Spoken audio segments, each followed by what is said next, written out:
না, বুদ্ধিটা খাটাচ্ছে, তাতে বুদ্ধিটা আরো স্ট্রং হবে।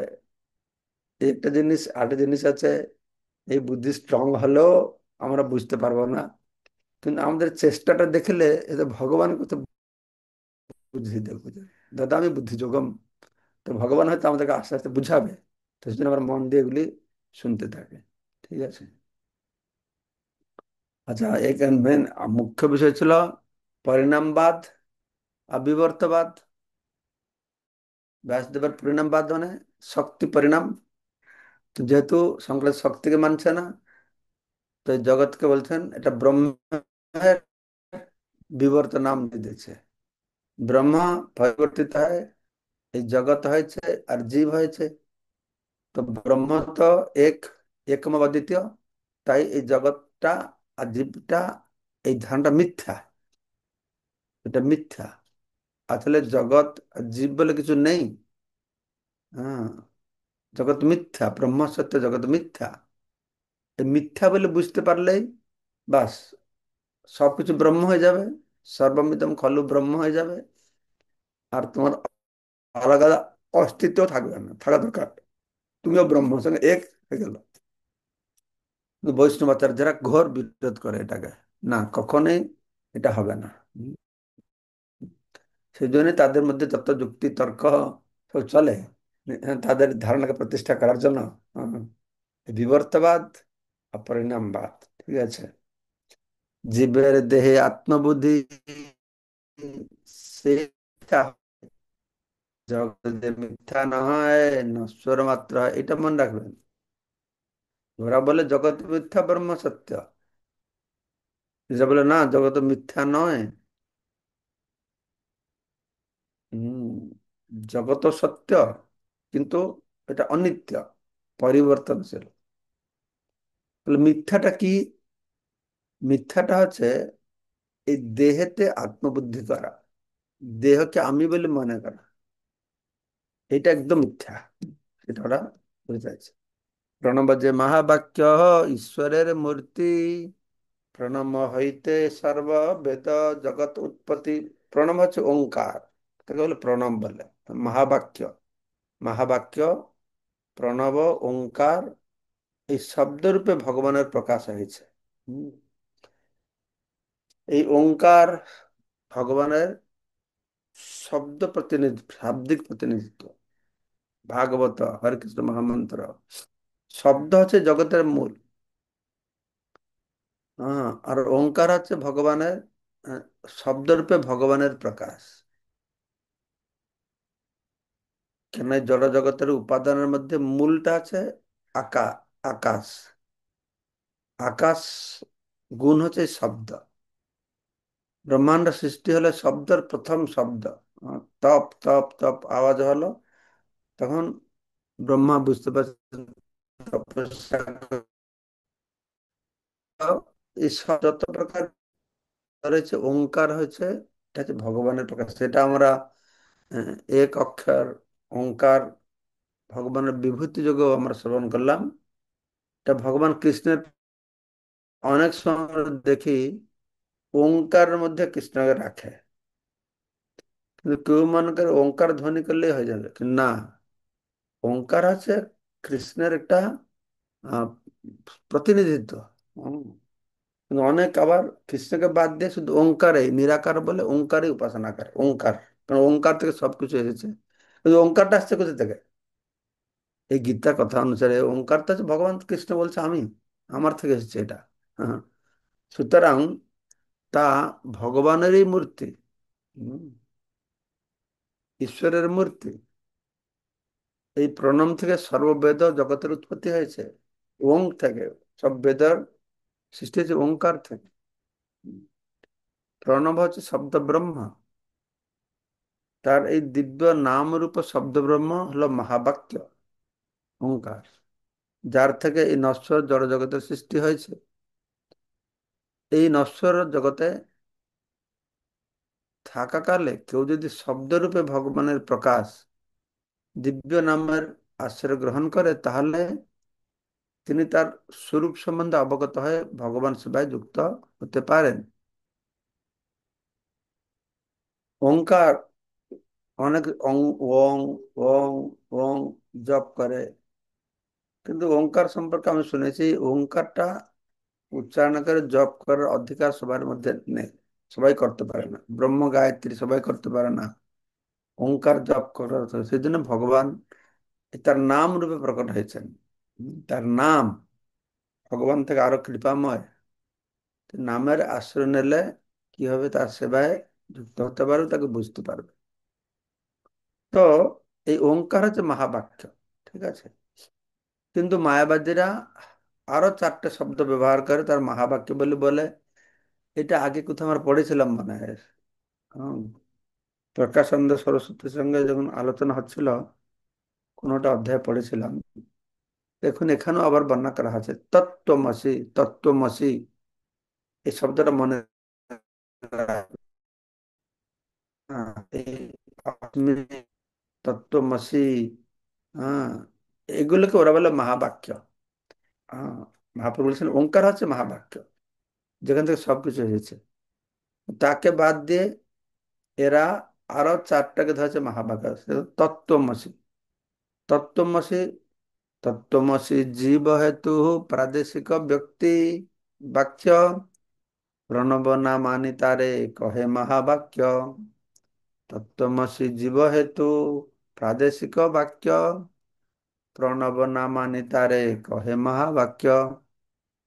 তো এই তত্ত্বমসি, তত্ত্বম অসি, তত্ত্বমসি মানে তত্ত্বম অসি। তৎ মানে সেই, তোম মানে তুমি, অসি মানে হও।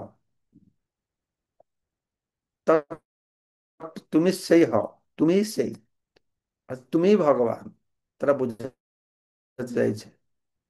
প্রতিটা জীবই ভগবান। তো বেদের এই বাক্যটি জীবেদের হৃদয়গম হেতু প্রাদেশিক বাক্য, কিন্তু মহাবাক্য হচ্ছে ওঙ্কার। শঙ্কর যে ওঙ্কারকে নাম মেনে তত্ত্বমসিকে মহাবাক্য বলেছেন। এখানে কি হবে, বাক্যটি জীবের হৃদয়ঙ্গম হেতু প্রাদেশিক বাক্য, এটা সম্পূর্ণভাবে আমার বোধগম্য হচ্ছে না। যাই হোক, আমরা শুনে রাখি প্রভুপাদ তাৎপর্য কি বলছেন আমরা দেখি। যারা ভগবানের চিন্ময় নাম বেদের মহাবাক্য প্রণম মানে না, তারাই তত্ত্বমসিকে মহাবাক্য বলে গ্রহণ করে। ওঙ্কার ভগবানের চিন্ময় যারা মানছে না, তারা এই তত্ত্বমসিকে তারা খুব প্রাধান্য দেয়। বাক চাতুর্যের দ্বারা শঙ্করাচার্য ঈশ্বর, জীব ও জগৎ সম্বন্ধে এক বিভ্রান্তিজনক মতবাদ সৃষ্টি করার প্রচেষ্টা করেছেন। এই সম্বন্ধ জ্ঞান, জীব ঈশ্বর জগৎ, এই সম্বন্ধ জ্ঞান, এই সম্পর্কে তাদের ধারণা এটা বিভ্রান্তিমূলক ধারণা বলে বর্ণনা করা হচ্ছে। প্রকৃতপক্ষে তত্ত্বম অসি, জীব তার দেহকে তার স্বরূপ বলে ভুল না করার সাবধান বাণী। হুম, এটা বেদে বর্ণনা করা হয়েছে। বৈষ্ণব আচার্যদের ব্যাখ্যা এটা, মায়াবাদীদের ব্যাখ্যা আলাদা। মায়াবাদীরা বলে তুমি সেই হও। এখানে বলাচ্ছে যে আসলে তুমি কি ন, হ্যাঁ, তুমি তোমার এই দেহ ন, এই দেহকে তার স্বরূপ বলে ভুল না করার জন্য বলা হয়েছে। তাই তত্ত্বমসি বিশেষ করে বদ্ধ জীবদের জন্য, হুম, যারা বদ্ধ জীব তাদের জন্য, যে তুমি দেহ ন, তুমি চিন্ময় আত্মা বা ভগবানের অংশ বা অন্য কিছু তৎ, তুমি এইটা ন, তুমি সেটা। আহ, এইটা মানে দেহ, তুমি দেহ ন, সেটা মানে চিন্ময় আত্মা। ওঙ্কার বা হরে কৃষ্ণ মহামন্ত্র মুক্ত জীবেদের জন্য, তত্ত্বমসি বোঝানো হচ্ছে বদ্ধ জীবেদের জন্য। আর হরে কৃষ্ণ মহামন্ত্র ওঙ্কার মুক্ত জীবেদের জন্য। শিল রূপ গোস্বামী বলেছেন ঐমুক্ত কুলায় কুলাই রূপাস্য মানম, যে শ্রীকৃষ্ণ নামাষ্টক আছে তাতে একটা লেখা আছে ঐমুক্ত কুলাই রূপাস্য মানম, ভগবানের দিব্য নাম মুক্ত পুরুষেরাই কেবল কীর্তন করে। হুম, অর্থাৎ যে ভগবানের নাম কীর্তন মন ধ্যান দিয়ে করছে, বুঝতে হবে তারা মুক্ত। তারা কর্ম জ্ঞান ধ্যান সব পূর্বে করেছে, পরে তারা একটা স্তরে উপনীত হয়েছে, তারা ভগবান মুক্ত হবে। তো পরে মহারাজ শ্রী গোস্বামী বলেন, তো মানে পরীক্ষিত মহারাজ বলছেন, ভাগবতম দশম স্কন্ধ প্রথম অধ্যায় 12 নম্বর শ্লোকে, নিবৃত্ত তর্ষৈর উপগীয়মানাৎ, নিবৃত্ত তর্ষে উপগীয়মানাৎ। হ্যাঁ, কারা ভগবানের মহিমা নাম গুণ কীর্তন করে, যাদের জড় বাসনা সর্বতঃ নিবৃত্ত হয়েছে, বা যারা সমস্ত জড় কামনা বাসনা থেকে মুক্ত হয়ে চিন্ময় স্থিরে অধিষ্ঠিত হয়েছেন, তারাই কেবল ভগবানকে আহ, আহ, নিবৃত্ত নিবৃত্ত হয়েছে, জড় বাসনা নিবৃত্ত হয়েছে, তার সেই উপগীয় মানং, তারা ভগবানকে প্রণাম করে কীর্তন করে। হ্যাঁ, জড় জগৎ থেকে, কলুষ থেকে মুক্ত না হলে ভগবান নাম কীর্তন করা যায় না। অন্যাভিলাষিতা শূন্যম জ্ঞান কর্মাদি অনামৃতম। তো এখন আমরা দেখছি যে মুক্ত হলে ভগবান নাম করতে পারবে। তাহলে মুক্ত হবে কি করে? ভগবান নাম করলে মুক্ত হবে। হ্যাঁ, তো ভগবান নাম করলেই মুক্ত হবে, মুক্ত হলেই ভগবান নাম করতে পারবে। তো সবাই কপালে এটা হবে না। যারা ভগবান নামের প্রতি আকৃষ্ট হয়েছে, জানতে হবে তারা মুক্ত। হম, তো ওই জন্যই ভগবান নাম হচ্ছে, দেখা যাচ্ছে যে এখান থেকে সাধনা আর সাধ্য দুটোই।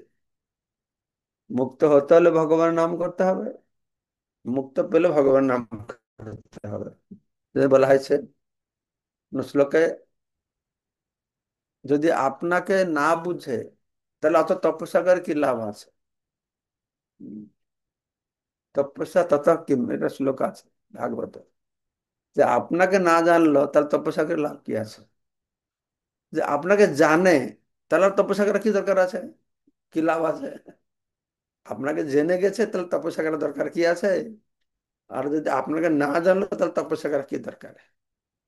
ঠিক সেই রকম। হুম।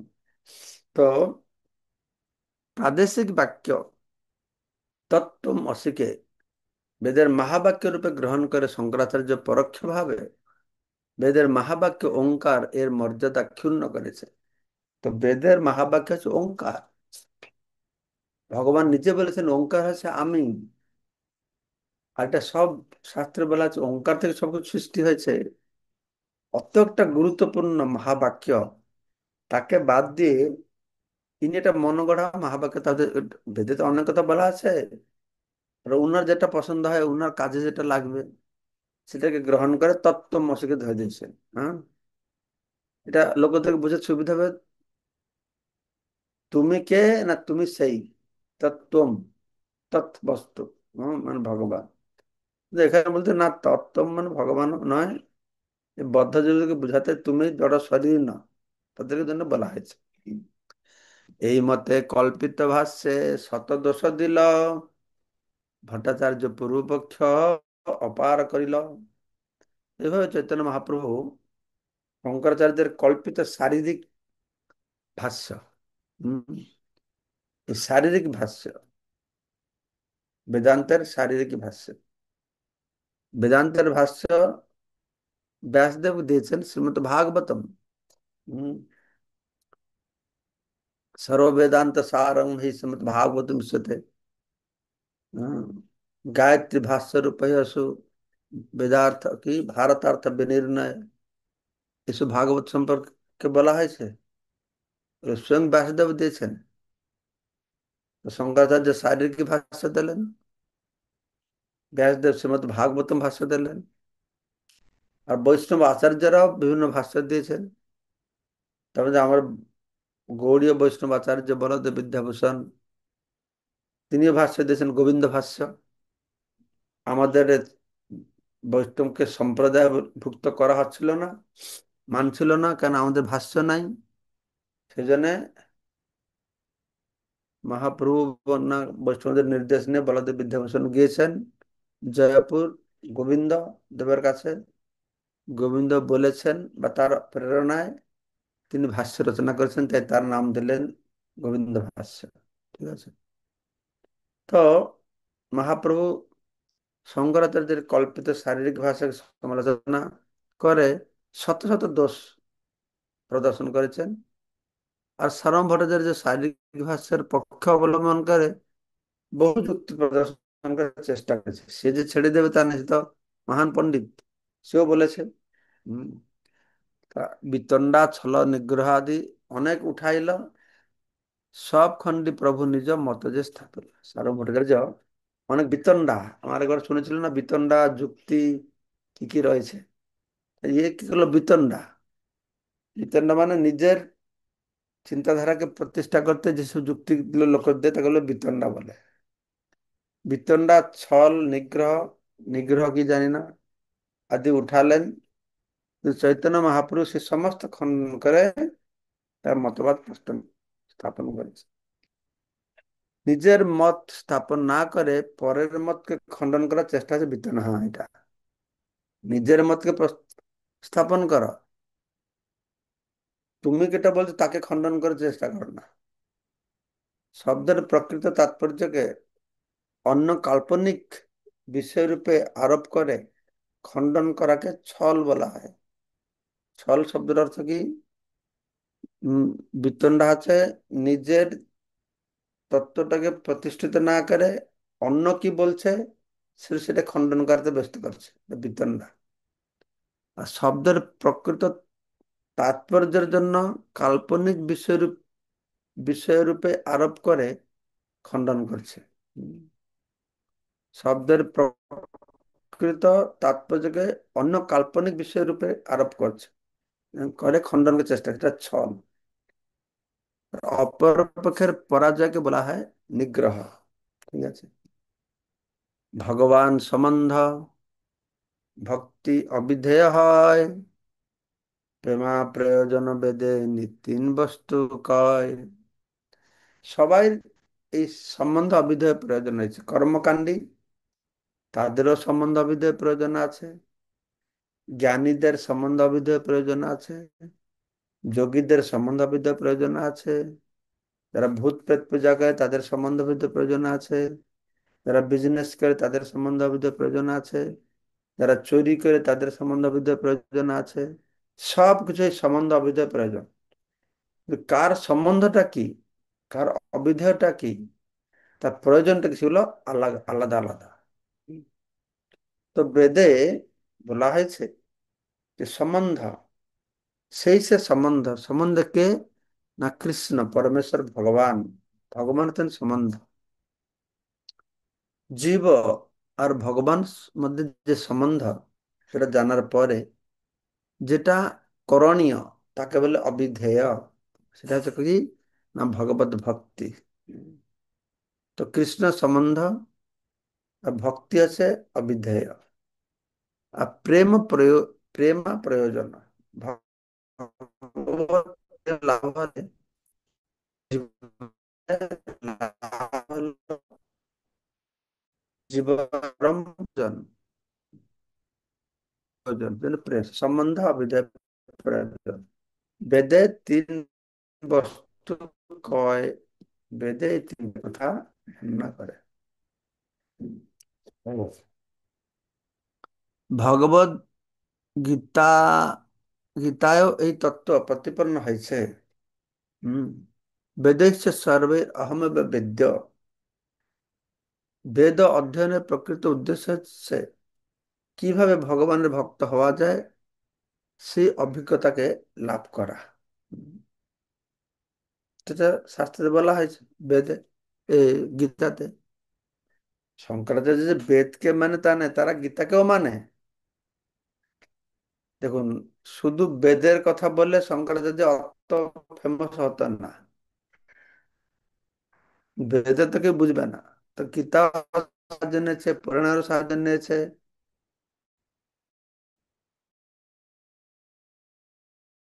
কিন্তু এই গীতা কদকের উঠিয়েছে তারা, গীতা মানে, কিন্তু অর্থটা অন্য রকমের অর্থটা করবে। ঠিক আছে। তো সেই জন্যই, কারণ গীতা তো কিছু কিছু শ্লোক আছে যেটাকে ভক্তির পরাকাষ্ঠা প্রকাশ করে না, তত্ত্ব অর্থে করে। অদ্বৈত আচার্য এই জন্য এগুলো পড়ে দুঃখ পেতে না পারতেন। মহাপ্রভু তার মহাপ্রভু তার মহাভাব কাছে। তো বেদের অমবেদ্য বলা হয়েছে, ভব মধ্যাত্মাং বলা হয়েছে। বেদ পাঠ করার সর্বকর্ম মনন ত্যাগ করে ভগবানের সেবা করা উচিত। তো বেদ পাঠ করার পর সর্বদা ভগবানের কথা চিন্তা করা উচিত, অর্থাৎ তার ভক্ত হয় সর্বদা তার আরাধনা করা উচিত। হুম, একে বলা হয় বিষ্ণু আরাধনা। তো সেটি হচ্ছে জীবের পরম ধর্ম। বর্ণাশ্রম ধর্মের মাধ্যমে তা যথাযথভাবে সম্পাদন করা যায়। তো বর্ণাশ্রম ধর্মটা আছে ভিত্তি, ফাউন্ডেশন। প্রথম মানুষকে বর্ণাশ্রম চারাবতা পুরুষেনা পরম প্রমাণ বিষ্ণু আরাধ্যতে পন্থা নান্যত সুকারণাৎ। বিষ্ণুকে আরাধনা করবার জন্য প্রথম বর্ণাশ্রম থেকে শুরু করতে হবে। সুষ বর্ণ আশ্রম ধর্ম পালন করলে বিষ্ণু সন্তুষ্ট হয়। বৈদিক সভ্যতায় সমাজের মানুষকে চারটি বর্ণে বিভক্ত করে, জীবনকে চারটি আশ্রমে বিভক্ত। সমাজকে চারটে ভাগে বিভক্ত করা হয়েছে, আর তার জীবনটা চার ভাগে বিভক্ত করা হয়েছে। সমাজকে ব্রাহ্মণ ক্ষত্রিয় বৈশ্য শূদ্র চারে বিভক্ত করা হয়েছে, আর পুরো জীবনটাকে ব্রহ্মচারী গৃহস্থ বানপ্রস্থ সন্ন্যাস চারে বিভক্ত করা হয়েছে। এইভাবে বিভক্ত করে ভগবত ভক্তি সম্পাদনের এক বিজ্ঞানসম্মত পরম উৎকৃষ্ট পন্থা প্রদর্শিত হয়েছে। কিভাবে? স্ব বর্ণ আর আশ্রমোচিত কর্মের মাধ্যমে বা বর্ণাশ্রমে স্থিত থেকে ভগবত ভক্তি সম্পাদন করা যেতে পারে, সে কথা বৈদিক সাহিত্যে সুন্দরভাবে বর্ণিত হয়েছে। কিন্তু এই যুগে সেই পন্থা প্রতিষ্ঠা করা অত্যন্ত কঠিন। তাই চৈতন্য মহাপ্রভু নির্দেশ দিয়েছেন, বর্ণাশ্রম ধর্ম আচরণে অধিক আগ্রহশীল না হয়ে কেবল হরে কৃষ্ণ মহামন্ত্র কীর্তন করতে এবং ভগবানের শুদ্ধ ভক্তের কাছে ভগবান মহিমা শ্রবণ করতে, সেটি হচ্ছে বেদ পাঠের প্রকৃত উদ্দেশ্য। বর্ণাশ্রম হচ্ছে মূল, কিন্তু কলিযুগে এই বর্ণাশ্রমটা পালন করা কঠিন। কেন? ভগবান কৃষ্ণ সুধাম অবগতে ধর্ম জ্ঞানাদি বিষয়, ধর্ম আর জ্ঞানকে নিয়ে, বর্ণাশ্রম ধর্ম আর জ্ঞান এই দুটোকে নিয়ে ভগবান চলে গেছেন। তাই বর্তমানে বর্ণাশ্রম ধর্ম চলবে না। যে যেখানে রয়েছ, নামাশ্রয় করে যত না তুমি থাকো আপনার কাছে। যে যে বর্ণ হোক আশ্রম হোক কি কিছু নেই, সব তো আগে বর্ণাশ্রম খুব স্ট্রিক্টলি ছিল। এক জাতির মেয়ে অন্য জাতি বিয়ে দেবে না, এ করবে না, সে করবে না। আজকাল তো কোনো মাথা মুন্ড নেই সব। সেজন্য বলা আছে ওটা এই কলেজে স্থাপন হবে না। সেটা ভুলে গিয়ে তোমরা যে যেখানে আছো, তোমরা ভগবানের মহিমা শ্রবণ করো, কীর্তন করো, বাস। এটা আছে বেদের একদম সার কথা। বেদের ফল পাবে, বেদে যেটা পাও না সেটাও পাবে, হ্যাঁ, ভগবান নাম কীর্তন করলে। ঠিক আছে? তো কালকে আমরা শ্রবণ করব শ্লোক নম্বর 79। হরে কৃষ্ণ হরে কৃষ্ণ কৃষ্ণ কৃষ্ণ হরে হরে, হরে রাম হরে হরে রাম রাম রাম হরে হরে। রসময়ী চিত্রা দেবী দাসী বলুন। হরে কৃষ্ণ, প্রণাম মহারাজ। এই গীতার বিভূতি যোগে চতুর্থ এবং পঞ্চম শ্লোকে যে আমাদের বলা হয়েছে যে প্রাণীদের এই সমস্ত নানা ভাব আমারই থেকে উৎপন্ন, মানে এই ভাবের মধ্যে এখানে অহিংসা আছে, কিন্তু হিংসাটা তো ভগবানের মধ্যে নাই বা ওইটা ভগবান থেকে আসে না। তাহলে আমাদের এই জীবের মধ্যে যে এই হিংসাটা, এইটা মহারাজ কনফিউশন কোথা থেকে আসছে, বা এটা থেকে কিভাবে আমাদের মানে হৃদয় থেকে এটা মানে দূর করা যাবে পূর্ণরূপে? যেটা দূর করা যাবে সে ভগবানের নয় বলে দূর করবে। হ্যাঁ, যেরকম সূর্য থেকে আলোক আসে, আলোকের কারণ সূর্য, তাই না? হ্যাঁ। অন্ধকারের কারণও সূর্য, দুটোই। সেই রকমই বুঝতে হবে, হিংসা অহিংসা ভগবান কাছে ভালো গুণ, সেটা সেজন্যই আমরা হিংসাকে পরিত্যাগ করবো। হুম। কিছু কিছু জিনিস আছে যেটা কি ভগবত ধামে থাকে না, ঈর্ষা করা, হিংসা করা, কিছু জিনিস ভগবত ধামে নেই। তো যাই হোক, ভগবান যেটাই বলেছেন সেটাই। আর আপনি বলছেন অহিংসা ভগবান থেকে এসেছে, হিংসা যে আমাদের ভিতরে এসে গেছে, তাহলে আপনি সেটা চিন্তা করুন যে এটা ভগবানের আশা জিনিস নয়, এটাকে আমি পরিত্যাগ করি, তাহলে এটা ভালো হবে না মাতাজি? হ্যাঁ। হরে কৃষ্ণ প্রণাম। তারপর মঙ্গলময় প্রভু বলুন। হরে কৃষ্ণ মহারাজ, সেজন্য দণ্ডবত প্রণাম। মহারাজ, এই যে 174 নম্বর শ্লোকে প্রণব যে মহাবাক্য, ঈশ্বরের মূর্তি, প্রণব হইতে সর্ব বেদ জগৎ উৎপত্তি। তা মহারাজ, কিভাবে এই প্রণব থেকে জগতের উৎপত্তি মহারাজ? আপনি সেটা কি করে জানো কিভাবে প্রণব জগৎ আমি কি দেখেছি? প্রণব থেকে কি করে উৎপত্তি হলো, এটা সেটা বললে আমার পক্ষে সম্ভব না। যে ওঙ্কার, আমি এইটুকু জানতে পারি যে শব্দ থেকেই সব সৃষ্টি হয়েছে। যেহেতু শব্দ থেকে সৃষ্টি হয়েছে, প্রথম জগতে এই শব্দটাই যে আমাদের পাঁচটা উপাদান দিয়ে হয়েছে, প্রথম ছিল শব্দ। হুম। তো এই শব্দের মধ্যে ভগবান আছেন ওঙ্কার। তো এই শব্দ শুনে ব্রহ্মা তপস্যা করেছে।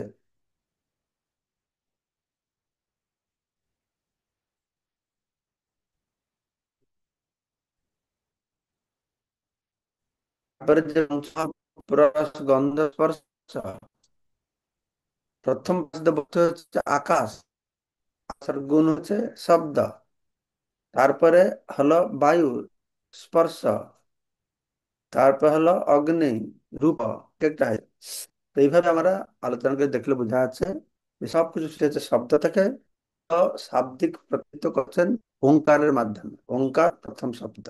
এইটুকু আমরা বুঝতে পারি। এর পরে কি হলো, এটা আপনি চেষ্টা করুন, যদি বুঝতে পারেন বলবেন আমাদেরকে কিভাবে হলো। থাকবে হচ্ছে শাস্ত্রের কোথায়, না আমার জানা নেই। আমি এইটুকুই জানি, শব্দ থেকে সবকিছু সৃষ্টি হয়েছে। ঠিক আছে। হরে কৃষ্ণ, হরে কৃষ্ণ, বিদ্যুৎ প্রভু। প্রণাম। হরে কৃষ্ণ প্রণাম মহারাজ। সুন্দর ক্লাসের জন্য ধন্যবাদ মহারাজ। তত্ত্বম অসি, এটাকে বলা হচ্ছে প্রাদেশিক বাক্য, আর ওমকার এটাকে বলা হচ্ছে মহাবাক্য। এই মহাবাক্য আর প্রাদেশিক বাক্যর মধ্যে পার্থক্য কি বুঝতে পারলাম না। তো সেটা আমিও যখন পড়লাম বললাম আমি বুঝতে পারি না, কিন্তু মহাবাক্য ওঙ্কারটাই মহাবাক্য, যেহেতু ভগবানের প্রতিনিধিত্ব করছে। প্রাদেশিক আচ্ছা। হতে পারে, বেদে বহু কথা বলা আছে, তার মধ্যে এটা একটা কথা। হুম। আহ, তারপরে যাই না, সেই সেই শ্লোকটা আমি অবশ্য এখন আর নেই আমার সামনে। আর তারপরে তো প্রভুপাদ লিখেছেন যে এটা অন্য উদ্দেশ্যে বলা হয়েছে। তারা একটা সাধারণ কথা তত্ত্বমসি, যেটাকে মুক্ত পুরুষদের জন্য একরকমের, বদ্ধ লোকের জন্য একরকমের। তাকে এটা হুম, যেহেতু তাদের যুক্তিটাকে প্রতিষ্ঠা করবার জন্য তারা এদিক ওদিক এটাকে প্রতিষ্ঠা করার চেষ্টা করছে, এটা প্রাদেশিক কথাকে আসল আচ্ছা আচ্ছা। কথাটাকে না ধরে। হুম, আচ্ছা শক্তিমান প্রভু। মহারাজ, মহারাজ আর একটা হুম। ছোট্ট প্রশ্ন। এখানে বলা হচ্ছে ওই মুক্ত কুলে উপাস্য মানম, ভগবানের দিব্য নাম নাম মুক্ত পুরুষেরাই কেবল কীর্তন করেন। আবার এখানে পরে আর একটা ইয়েতে বলা হচ্ছে নিবৃত্ত তস্যই রূপগীয় মানাত। হ্যাঁ, যারা সমস্ত কামনা, জড় কামনা বাসনা থেকে মুক্ত হয়ে চিন্ময় স্তরে অধিষ্ঠিত হয়েছেন, তারাই কেবল ভগবানকে প্রণাম ও কীর্তন করতে পারেন। আমার প্রশ্ন হচ্ছে, আমি যদি আমার কথা বলি, আমি তো সমস্ত জড় কামনা বাসনা থেকে মুক্ত হতে পারিনি, কিন্তু আমি তো ভগবানের কীর্তন বা নাম করার চেষ্টা করছি। তাহলে এটা এইভাবে কেন বলা হচ্ছে এখানে? এই সম্পর্কে আমি কিছু বলেছি কি? আর কেউ বলতে পারবে যারা শুনেছে এই সম্পর্কে আমি কি বললাম? এটা নিয়ে আমি বলেছি? আর আর আপনি কেউ শুনেছে? আপনি বলেছেন যে নাম করতে করতেই সে মুক্ত হবে। সে মুক্ত নয়, কিন্তু সে নাম করতে করতেই মুক্ত হবে, এটা বলেছেন আপনি। আমি বললাম নাম করে মুক্ত হবে, মুক্ত হলে নাম করবে, এটা বলেছি? বলি হুম। না? হ্যাঁ, এরকম বলেছেন। ব্যাখ্যা করতে গিয়ে আমি বলেছি যেরকম ভাগবতম, ভাগবত হচ্ছে পরমহংসদের জন্য ভাগবত, আর যারা বেদ কিছু বুঝতে পারে না তাদের জন্য ভাগবত। ও তো আচ্ছা এটা এটা আচ্ছা। বুঝতে হবে। যারা ঠিক আছে। বলা হয় যদ বৈষ্ণবান শ্রীমদ ভাগবতম অমলম পুরাণম যদ বৈষ্ণবানাং প্রিয় যস্মিন পারমহংসম জ্ঞানম একম পরম জ্ঞাতে। এই ভাগবত পরমহংসদের জন্য উদ্দিষ্ট। তারপরে হলো যে ভাগবত সাধারণ মানুষ ভাগবত আশ্রয় নিলে সেই উদ্দেশ্যে বুঝতে হবে যারা মুক্ত পুরুষ তারা ভগবানের আশ্রয় নেবে। এটাও বুঝতে হবে যারা ভগবানের আশ্রয় নিয়েছে তারা আগে কর্ম জ্ঞান ধ্যান সব কমপ্লিট হয়ে গেছে, সেই ও জন্য ভগবানের আচ্ছা আস্থানা আচ্ছা। কামনা বাসনা জেগেছে। ভগবানের আশ্রয় হুম। হওয়া মানে সে মুক্ত। তো মুক্ত হওয়ার পরে তো ভগবান আশ্রয় আর নিব না, সে আর বেশি করে ভগবানের আশ্রয় নেবে। হ্যাঁ, মুক্তি পাওয়ার আচ্ছা মহারাজ। ভগবান নামের আশ্রয় নিতে হবে, মুক্তি পেলে ভগবানের আশ্রয় নিতে হবে, এইভাবে বুঝতে হবে। হুম। আচ্ছা মহারাজ। হরে কৃষ্ণ। শক্তিমান প্রণাম প্রভু। মহারাজ। হ্যাঁ মহারাজ, আমি আনসার পেয়ে গেছি। ওই বিদ্যুৎবাবুর যে 3 নম্বর কোয়েশ্চেনটা, ওইটি আমারই ছিল। হুম, ঠিক আছে ঠিক মহারাজ, আপনার চরণে দণ্ডবত প্রণাম। ঠিক আছে। হে সবাইকে ধন্যবাদ। বাঞ্ছা কল্পতরুভ্যশ্চ কৃপা সিন্ধুভ্যেব চ